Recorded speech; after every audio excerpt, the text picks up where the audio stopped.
Thanks for joining us this morning. And of course, our topic today is one that we're all very interested in, PCI DSS 4.0. I have good news and bad news. The bad news is that this is not the session with Terry Barber from American Express. That was the one that just concluded. The good news is that this is the session with compliance expert Gene Yoshida and me, also an industry compliance expert. Gene, welcome. Appreciate you joining us today. Can you please take a minute to introduce yourself and tell us about your background? Absolutely, Bill. Thank you for having me today. A little bit about my background. I've been in risk management for over 20 years, working for a number of large financial institutions. And more recently, I've become a consultant specializing in, among other things, regulatory compliance, AML, as well as information security. Back to you, Bill. Thank you for that introduction. I also have some compliance industry background, and I have had some interesting discussions. Now, contrary to popular belief, PCI DSS does not stand for "Please, can I delay my security scans?"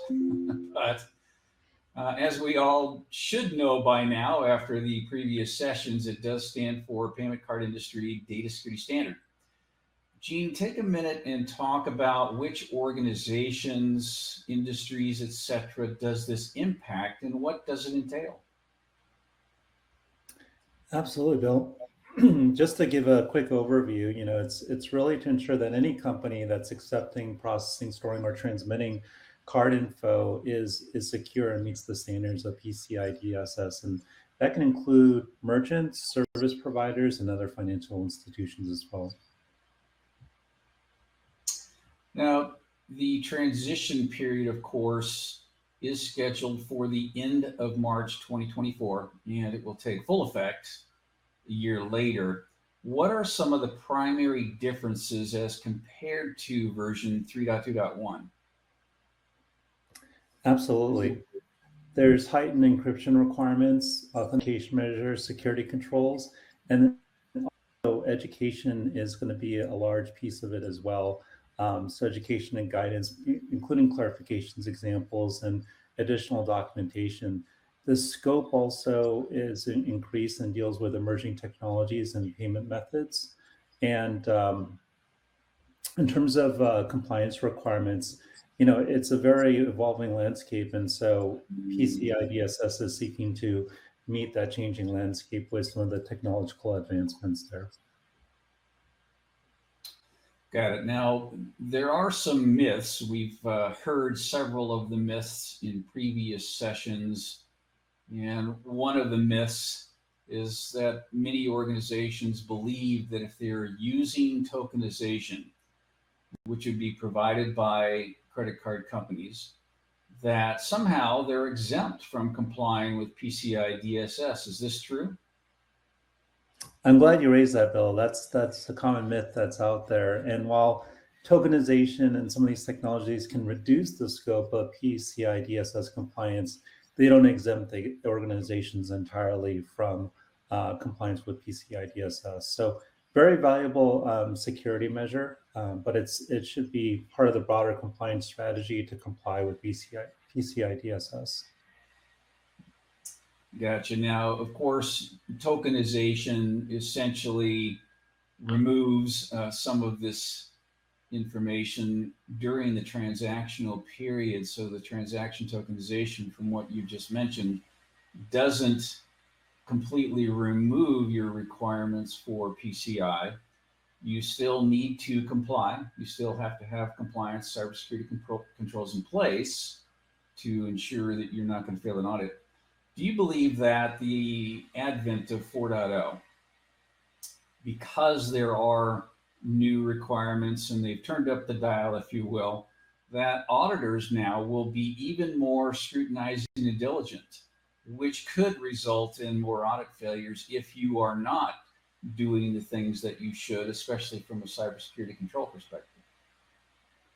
Absolutely, Bill. I think with new versions of PCI DSS and additional requirements, in general, auditors increase their scrutiny because they're looking at ensuring that those new standards are met more broadly. So organizations should absolutely prepare for increased scrutiny by their auditors. And that makes perfect sense. You wouldn't want to fail an audit because let's say you were unfortunate enough to fail an audit. What would you say might be some of the consequences, such as fines, perhaps brand damage, maybe even litigation? Yeah, I think all those are top of mind in terms of fines, but also card processing capabilities may be restricted. Obviously, the damage to the organization's reputation, and then litigation is definitely a big potential, especially with PII being involved. Now, let's talk about that a little bit more. I've heard from many corporate executives, especially those involved with governance, risk, and compliance, but also security, CISO, CIO, etc. Now are far more concerned about this potential litigation for the PCI violation. You could get dragged into court, of course, and they could say you should have known better, and this could cause some information because the personally identifiable information piece of it, or PII, does need to be protected. That is a key part of PCI, which could cost millions. What have you heard in relation to this potential consequence with organizations and those of the GRC executives, et cetera, that maybe you have spent some time talking with? Yeah, I think those that I've talked with, Bill, are very concerned about litigation risk with respect to this, predominantly because when you look at the industry as a whole, there's more and more fraud out there, and fraudsters utilizing PII to then infiltrate and steal funds from those victims. And so the litigation costs are rising. Settlements are also increasing. As you mentioned, they can be in the millions of dollars. And it's just something where organizations don't want that to be associated with their brand or their reputation. So a lot of concern out there around litigation risk. Got it. Now you're on the compliance side of the fence, obviously. How do you believe that governance, risk, compliance, GRC professionals can better work with the security professionals and perhaps help avoid some of these audit failures, the fines, the lawsuits, and all these negative consequences? Yeah, Bill, I think it really starts with really having a shared understanding of the objectives of the requirements, and particularly around the incremental requirements that 4.0 introduces. Also, clear communication between compliance and security. And then making sure that there's good coordination around audits and the sharing of information to avoid audit failures and enhancing the overall security posture. Understood. Now, have you personally seen some areas where GRC executives, security executives, etc., have perhaps not done some things that they should have and have perhaps let their guards down? And maybe in the past with 3.2.1, they could have gotten away with it, but with 4.0, that's not going to be the case. Maybe take a minute to talk about some things that you have personally seen or that you have heard people express concerns about going forward. Yeah, I think there's a few things, Bill. First off, because of the increased standards around education, emerging technologies, and documentation, I think first off, you want to make sure that you're resourced properly. Uh, Essentially, because you have the resources to comply with 3.2.6, and that may have been clean from an audit perspective. The incremental requirements, it's important to forecast what resources you're going to need to comply with those incremental standards. I think the other aspect is documentation and reporting. So making sure that there's robust documentation reporting, not only for the auditors, but to make sure that internally within the organization that there's clear line of sight into how those additional controls are being executed. That makes sense. Now, what we just saw earlier was the Qualys PCI dashboard, which can help in terms of being able to bring all that together into one area. And also, what we're seeing, which I think you touched upon, is that these auditors are going to be looking for perhaps more robust reporting. They may be looking for more customization, and they could have some on demand requirements for that, providing less notification in advance than perhaps in the past.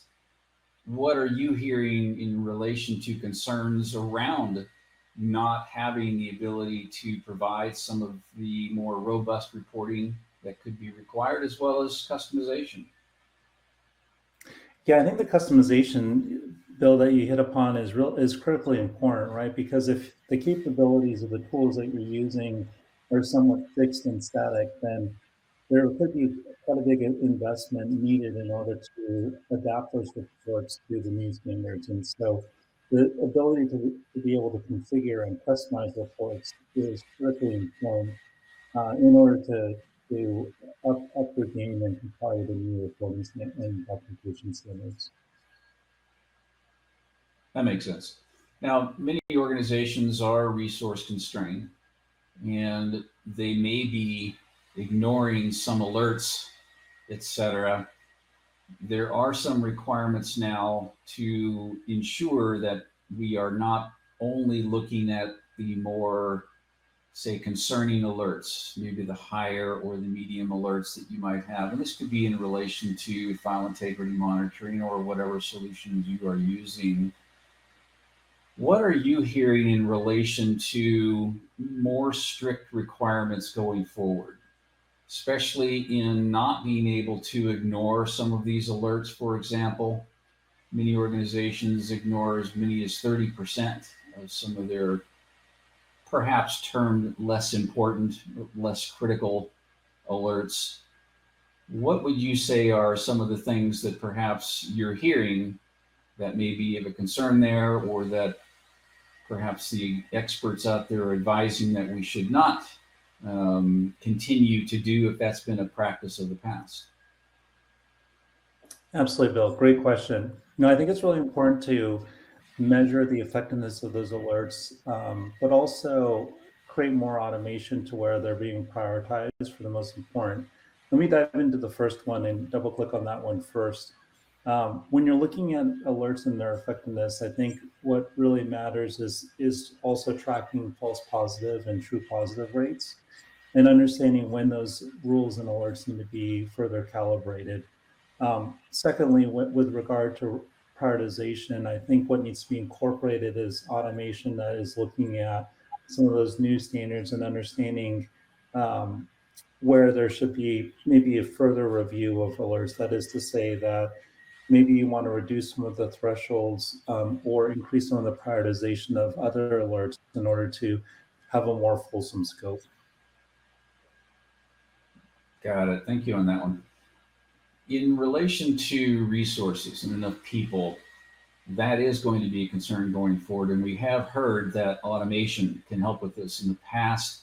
It may be that you have been spending quite a bit of time to chase these alerts, or perhaps to do the reporting, especially if you had some customization requirements, or simply to check to ensure that you are meeting the requirements, looking at various different dashboards, maybe trying to manage multiple point solutions.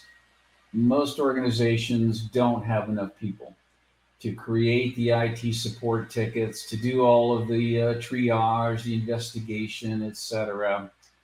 What are you hearing and seeing in the industry today in relation to wanting to move away from these more manual processes and perhaps adopt a more automated approach to PCI DSS 4.0 compliance? Yeah, I think that's where that's the general trend of where things are going, Bill, for a couple of different reasons. Number one is the increased demands, but also there's a lot of unknowns in terms of what it's going to take to comply with 4.0. And so the more that you can lean on automation to help reduce those burdens, obviously the better, and the more you can get to more accurate forecasts as well. That makes sense. And of course, with file integrity monitoring, we did talk about the security alerts and that organizations are ignoring as many as 30% of these alerts.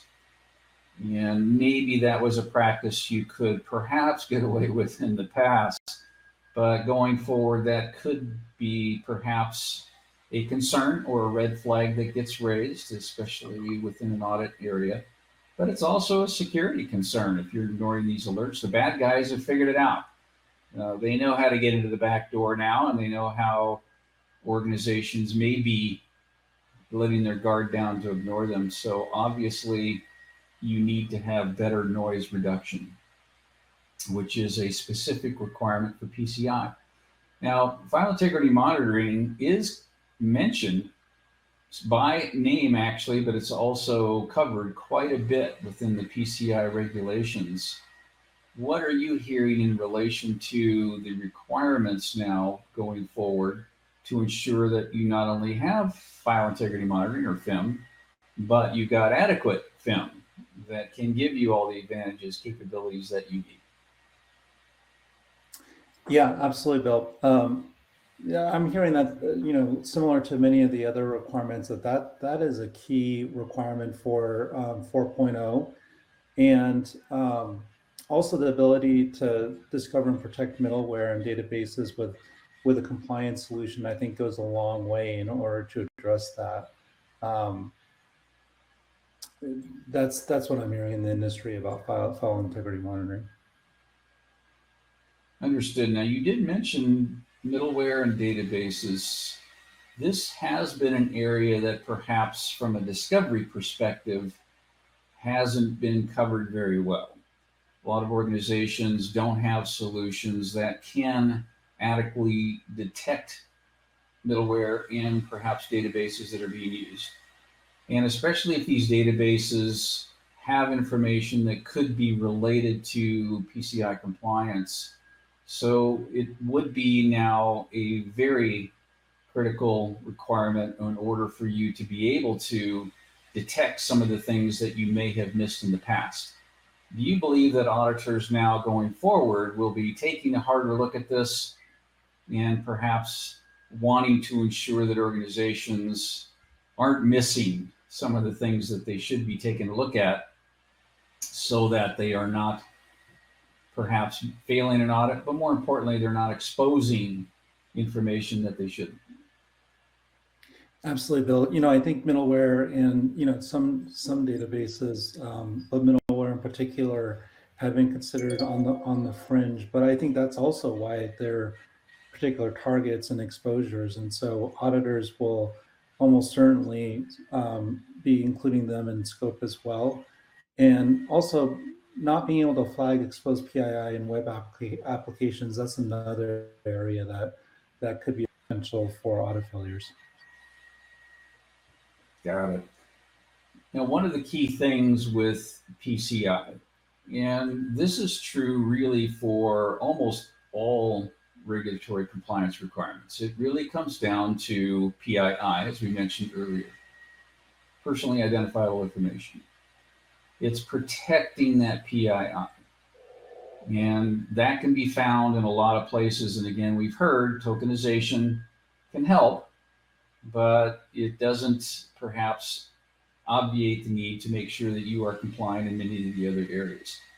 Mm-hmm. This is also becoming a big concern from a legal perspective in the US civil codes, such as California's CCPA. So it's not just the protection for PII, but if you're doing this properly, you can cover and protect yourself for other regulatory compliance requirements that you may have. If you operate in multiple states in the US, or even if you're in the EU and you're selling to someone in California or working with them, you may be required to do not only PCI compliance, but CCPA, et cetera. What are you hearing are concerns that perhaps not just security professionals, but GRC professionals have about making sure they get a solution that doesn't just protect them for PCI, but also covers them for some of these other areas, which could be GDPR, PSD2 in the EU, or it could be CCPA, it could be whatever is required in the US as well. What are you hearing in relation to wanting a solution or solutions that can give you protection across all these areas? Yeah, Bill, it's a really great question. I think that a lot of where the risk is arising is with these changing privacy requirements or security requirements. PCI DSS 4.0 is just one of them, but as you mentioned, there are a number of different states as well as players across the globe, such as with PSD2 in Europe and as well as GDPR, where companies really need to be on the ball in terms of how those changes are manifesting and what changes they need to make within their organization in order to control for them. For example, you raised CCPA, and there's a private right of action, and so having arbitration clauses to reduce the litigation risk or the litigation exposure doesn't apply in those cases, and therefore the litigation exposure is much greater. That makes perfect sense. What are you also hearing from your counterparts on the security side of the fence that perhaps are still some challenges that they may be facing to fully comply with PCI mandates? It's not going to be easy. And of course, the transition is happening very soon within the next few months. And then by a year from that date, you're going to have to be fully compliant. Are security organizations, do you feel fully prepared, given that the statistics show they haven't been up till now, and now it's going to get even harder? Yeah, I think many of the security professionals that I talk to are in the same boat in terms of really doing a gap assessment or gap analysis between where they are today, their current state, as well as where they need to be for 4.0. And I think what factors into that is what additional resources they're going to need, what new technologies are they going to need to deploy in order to make it so that it is something that the organization can handle. And then I think also an important aspect is this is not a one and done exercise in terms of complying with PCI DSS 4.0, but it's one where it's all about ongoing process and ongoing compliance as well. And so it's important to not only look at how to close the gaps to comply with PCI DSS 4.0, but also what are the ongoing needs that are going to be out there and preparing for that as well. Excellent input there. Appreciate that. In terms of being able to meet all those requirements and also not having to add quite a few more full-time employees in order to do this, we mentioned automation, we mentioned some of the other requirements. One of the key things that I've been hearing quite a bit from, especially on the security side of the fence, is the ability to have a single platform, single agent, and have all the required compliance mandates covered. This is going to be difficult to do going forward if you have multiple point solutions. One solution doesn't cover you. Certainly, PCI, approved scanning vendor, or ASV, is a requirement, as we've heard earlier, but that doesn't cover you completely. You're going to need to have vulnerability management, detection and response, policy compliance, web application scanning, cybersecurity asset management. We heard FIM, of course, file integrity monitoring. Total cloud was discussed just recently as a key component to this. And unfortunately, there isn't a single app or solution that can cover all the bases. You will need to have several of them. And so that becomes quite challenging for your personnel, your people to manage all of these, especially if you've got multiple dashboards, multiple agents, et cetera. What are you hearing on this topic? And with that, any final thoughts that you might have or advice that you might have for organizations that need to fully comply? You're absolutely right, Bill. There's no silver bullet here, and unfortunately, a patchwork quilt of tools is required in order to comply well. And so given that it's not just about making sure you have enough resources, but that those resources are trained on how to use all of this tooling in conjunction with one another. I also think it's important to have redundancies and backups in place such that, if one person is the expert for one tool, that there's bench strength across the organization to where if they're on vacation or they win the lottery, that someone else can sub in for them as well. Fabulous. Thank you. Well, this has been extremely informative, and we most appreciate you taking the time to provide some insights and some guidance in relation to how to ensure organizations can meet the PCI DSS 4.0 requirements, which are on the horizon. So if you need any more additional information, of course, be sure to visit qualys.com. And we encourage you to take a look at the entire compliance suite, but all of the apps that Qualys provides, because again, it can make it not only compliant for you, covering 97% of the compliance requirements. There are certain things that are outside of Qualys' scope, such as the training, for example. There can be help there, but in relation to the applications required, Qualys pretty much has you covered. So please take a look at qualys.com and start your free trial today. And again, Gene, thank you so much for joining us today and providing your expert input. And we hope everybody is gaining a lot of knowledge and key information that can help you moving forward to comply with PCI DSS 4.0. Thank you so much, Bill, for the opportunity. Great. Well, thank you very much, gentlemen. Appreciate all that. That was a very interesting discussion.